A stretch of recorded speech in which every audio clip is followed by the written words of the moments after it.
So Lawrence had to come through and show y'all what real passion was about, because those scenes with TSA Bay were garbage.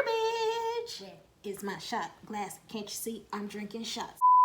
Hey everyone, welcome to my channel. If you're new, welcome back if you are returning. Here we are, season 4, episode 8, Low-Key Happy, but it really should have been called Low-Key Hoeing because Lawrence was doing his thing this episode, y'all. This episode made me had to bring out, I had to bust out my incense for this one, but I'm gonna have to put it out because I don't know if it's transferring, if y'all can see the smoke. The smoke is like, it's a bit much. I don't even know what flavor this is. But I got the big one out. I was gonna use the green, but I decided to go for the blue. I love her. So Issa ate it as soon as she walked into the club. Y'all saw that. And they were talking about a signature drink, Prosecco and vodka. Never had that. This here is a pomegranate martini. And yeah, it's pretty good. So the themes seem to have been changed throughout this whole episode. It was like she's changed, he's changed. They want to relate to the other how much that they've changed. I don't know if it's growth or if it's just a change. Because for Issa, I see her change has come in her finding her passion and, you know, finding drive and speaking up. And she's gained her confidence. He's gained his confidence. So self-esteem is a big deal. And I really love how their energy just vibed. Everything just vibed. Now, I'm going to tell y'all. I don't know if this is a case of life imitating art, imitating life that might be imitating art, or art that's imitating life that may be imitating art that's imitating life. I don't know. But shout out to my girls. We just had a conversation about this very subject, and I'm about to send this video to them as soon as I post it. Yeah, Holly, this is what I'm talking about. Yeah, you are the one. This is what I'm talking about right here.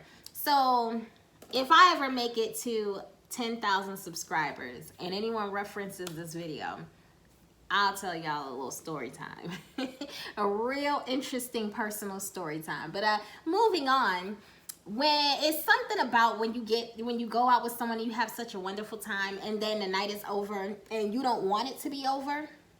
Like, and that's the thing, like, was the night really even over? They went to one spot and they could have just said, you know, it was good. We had a drink. We said, hey, you know, kiki'd a bit and caca, and then let's go our separate ways. But when the vibe is right, you don't want the night to be over. So that's why I was so glad that they decided not to end things right there. So they leave there.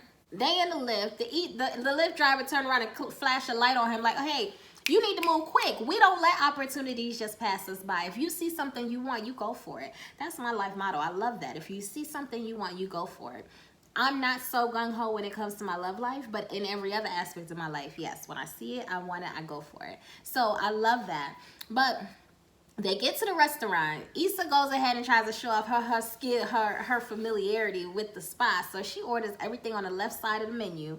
I was like, okay, I'm here for it, because they probably give you little servings anyway. I saw how they did her at that food truck a couple episodes ago. So yeah, she orders everything off the left side of the menu. Lawrence just sitting back like, oh, okay, I see you, girl. Do what you do. And then big girl's talking about, oh, that seems like a good amount of food. Worry about yourself. Thank you. So Lawrence brings up an interesting thing. And he says maybe he gives up too soon. He gives up too easily. And I thought that was a good question, because I do feel like he did throw in a towel way too soon. I mean, okay, she messed up. But at the end of the day, if we really going to be honest, because that's what he said, like, we're not going to tap dance around. We're going to sit down and we're going to have a real talk and we're going to be honest about this thing.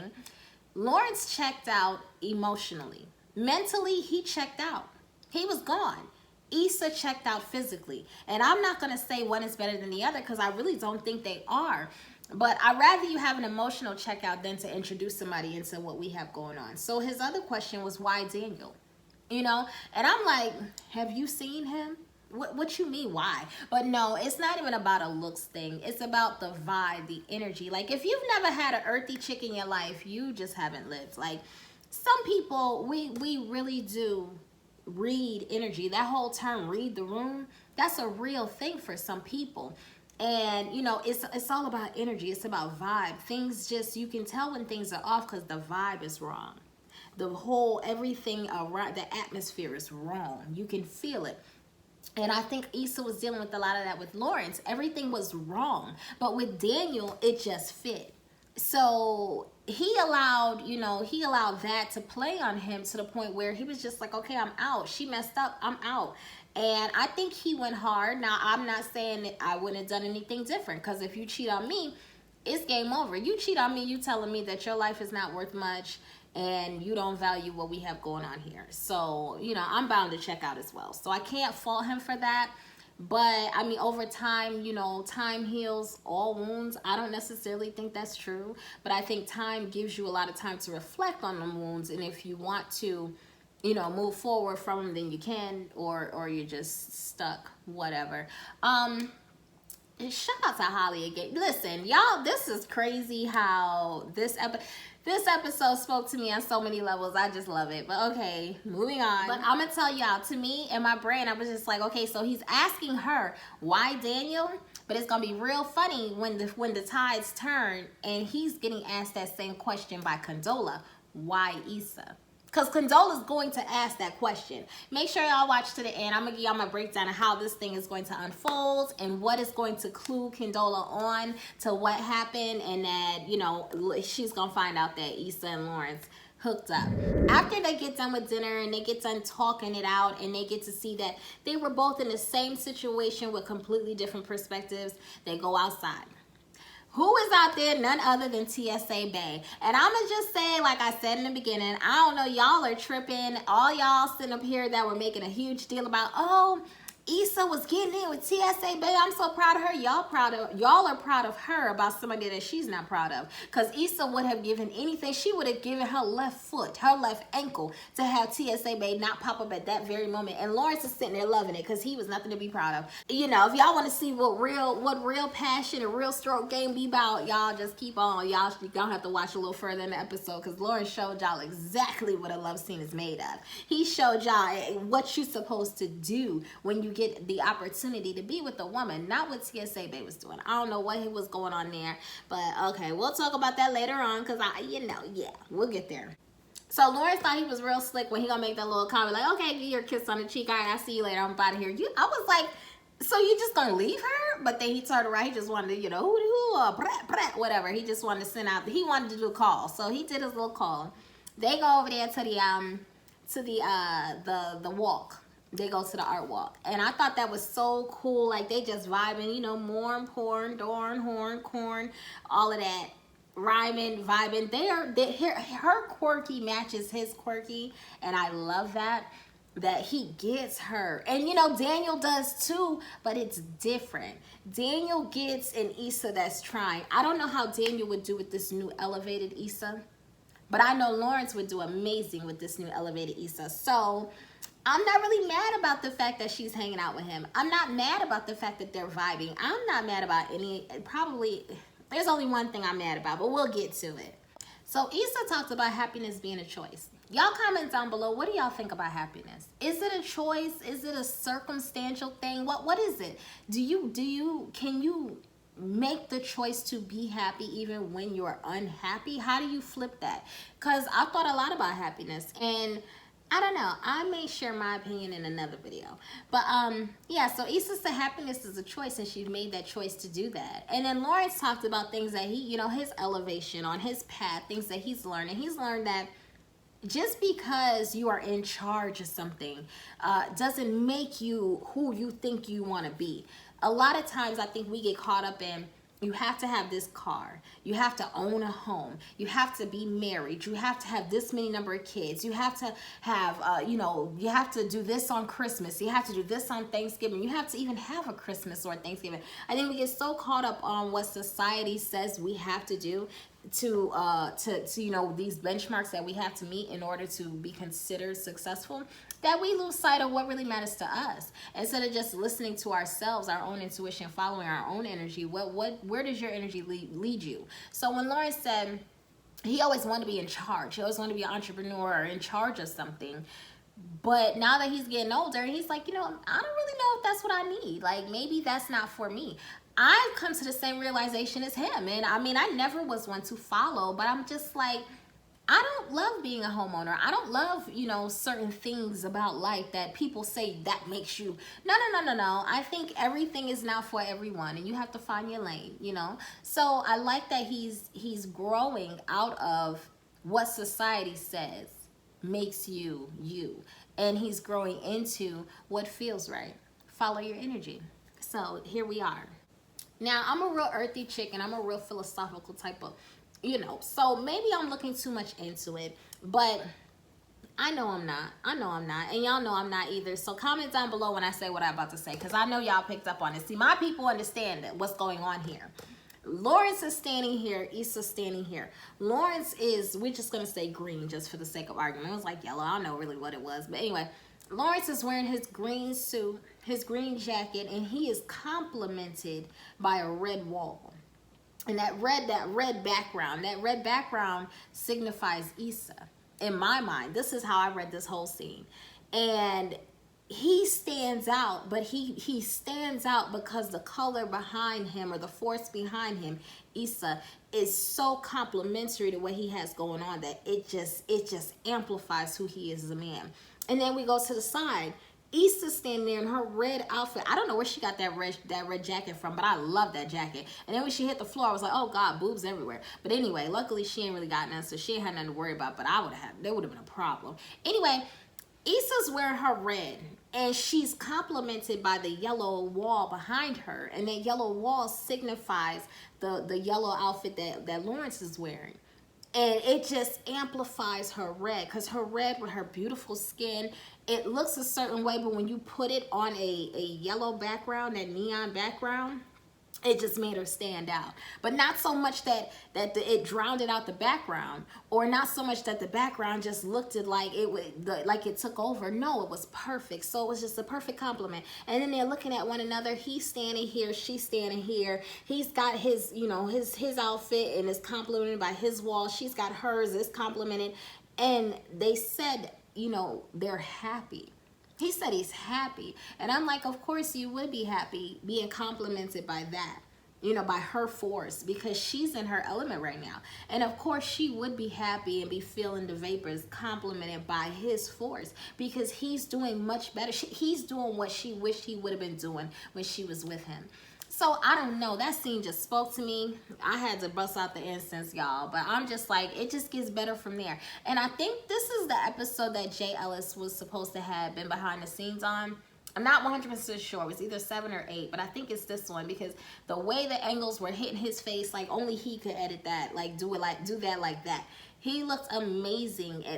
Lawrence almost made me forget about Daniel in this episode until he brought his name up. I said I was going to stop talking about Daniel because they're just not going to bring him to the light. But then Lawrence brings his name up, and I'm like, okay, now I'm back on Daniel. But not really, because Lawrence was so fine and so regal in this whole episode that wasn't nobody worried about Daniel. Lawrence looked amazing. So they get into the lift. Well, they're about to go home, and he says, "You got it." So normally, if I were Issa, in that moment, I would have paid for the lift as well. If we were on a date, no, I wouldn't have paid for that lift. So y'all comment down below, how do y'all feel about men asking women to pitch in on the date? If it's your first date, do you feel that changes the dynamics of the night, or anything that goes forth by a man asking you to pitch in on a date? Do you think men do that, or do you think that's not really manly? Like, how do y'all view that? Women, do you prefer to go half? Do you prefer a man pay for everything? What do y'all comment down below how y'all felt about that? Because I have some thoughts about it. But I don't think it was bad given the dynamics of their relationship. And if I were in her shoes, I would have caught the lift too. It wouldn't, I would have caught that charge too. It wouldn't have been a big deal. But y'all comment down low. Should men pay for all of the first dates? Should it be split? How should it go? And maybe we'll do a video on that, because yeah, I have some opinions. I have some unpopular opinions, I'm sure. So anyway, they come to find out that they're actually neighbors.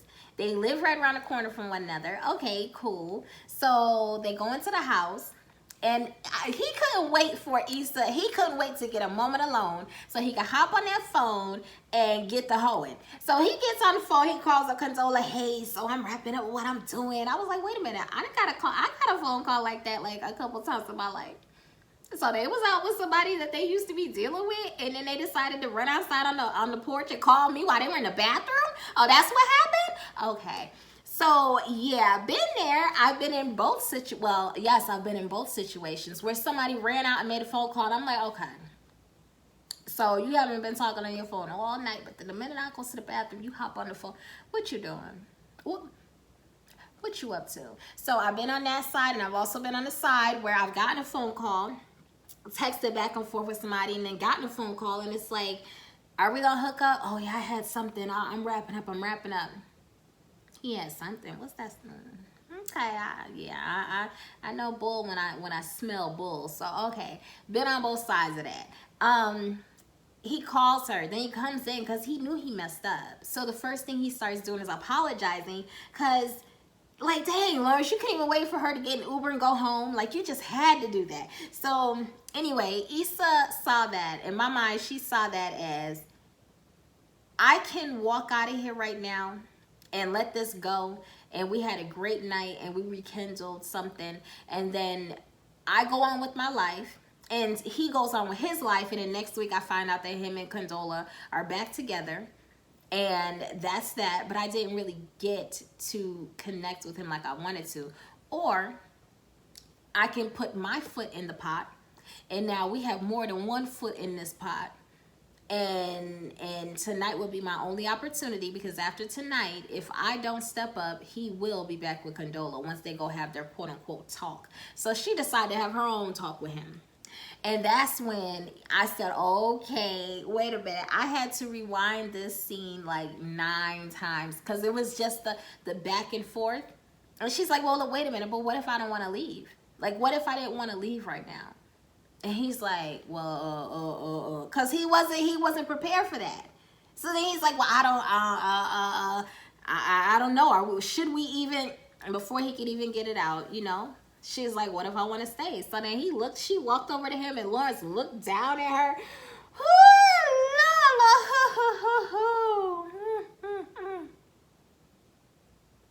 Y'all, when I tell you, Holly, listen, oh my gosh, I don't even know what to say. It's crazy how you just see yourself in certain situations, and even if you haven't been in them, you can feel it. I felt everything that was going on right there. I have not necessarily been in that situation, but it wouldn't be so far-fetched from the stuff that I have gone through, you know, lately in my life. So anyway, this is like a therapy session for me. This is, whoo! Oh, Lawrence looked down at her, and Lawrence said, stay. I was like, oh girl, hey, we staying. So, okay, she stays. I need a minute, y'all. I'll be back. So he said, I'm happy, you know? And once again, she says she's happy. But the difference is, he's talking about the moment. She said, you make me happy.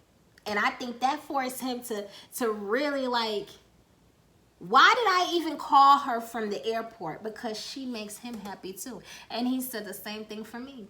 So stay. Woo! Oh, she stayed. Okay, so old girl stayed. The music, that was the perfect song, because, you know, I listened to the words. So many things that I have to say, I want to show you. And so many words get in the way. So just let me show you. And it goes on to say, you know, you won't find this type of love with anyone else. And that right there just sums up exactly what's going on in that moment. That song made me bust out the good incense. I had to pull up something. I said, you know, we about to do this video. Let's do it. Because, woo, I don't know. I wish. Moving on. So, that's how you do a proper love scene. That's how you do a proper get to it scene. Because I'm going to tell you, all y'all that were out there hooping and hollering about TSA Bae was putting it down, no, he wasn't. It was trash. It was trash. And hopefully she doesn't get herself caught up in that again. And I was so glad when she broke it off with TSA Bae. Because here's the thing. Quantity is not better than quality for some women. Some women prefer quantity, and they run around here and they boost people up. They you know, they stroke egos, and they have these dudes out here thinking they really doing something when they ain't doing nothing. And then you have other women who, they may not get the quantity, but when they get it, That's what you right there, that scene you saw, that passion, that harmonious, that's what it is. And if you are having awkward, offbeat, kind of strange TSA Bay type bedroom action, maybe you need to sit back and think about the person that you connecting with, because it seemed like y'all might be some misfiring going on there. But anyway, we'll talk about that in another video. This was everything. So Issa wakes up in the morning. I'm like, oh, okay. She got her little shirt that she had bought while she was out. At first, I was like, wait a minute, did he have her clothes in the house? And I remember, wait a minute, she had the bag when they were walking. Okay. So he's just like, good morning. And I was like, ah! Good morning. Hey. So, oh my God, everything about Lawrence was just, it was too much. It was too much. But here we are. So he just wanted to make sure that she was good in the morning. And surprisingly, he was like, we're here and we're good. I'm good. Are you good? And she's like, surprisingly, we're here and I'm good. Are you good? So I think the fact that both of them were good was a great way to end it. What I didn't like is, why did she put on them same nasty drawers from the night before? That's nasty, Issa. That's just dirty. You didn't. Okay. Anyway, if you were to, I'm gonna leave the drawers alone. So she decided, he was like, you know, do you want me to take you home? I'll give you a ride. And she's like, no, I'll walk. And he's like, listen, I can give you a ride.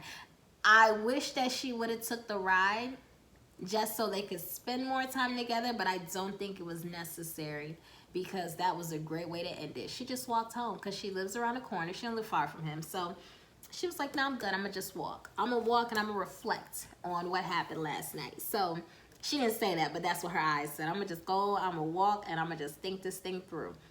Loved it. She leaves, and of course, like the bangers, this music is everything.